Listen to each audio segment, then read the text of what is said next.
before. Come and have a look at this. He is interesting. I'm trying to find my glasses so I can see him properly. He was dangling off my hat and I just caught his web on my finger and then... Another caterpillar? Oh, but look at him. He's wild. I've never seen this before.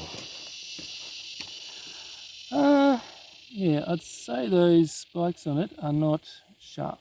I'd say they're just a look. Hmm. So yeah, they're just all to He's trying to look deter scary anything. so the birds don't eat him. Yeah. I think it's another geometric caterpillar. So they're commonly referred to as loopers. Yeah. Oh, he's going to go and hide on us now. They're very little. For their well-known movement. Have you seen the little clamp on magnifying lenses that you can get? You just put them over the lens of your mobile phone. Yeah, Yeah, I've It's seen like a little clip. I've got a Yeah. macro, I got a macro camera, but I didn't bring it today. That's what I usually get a much better shot for this kind of stuff. Yeah. Yeah, I've got one of those clip-on magnifying lenses. They're great fun. Great getting rid of I this use it stuff. Really sometimes, good. Actually, see if it works. This is what I've done from time.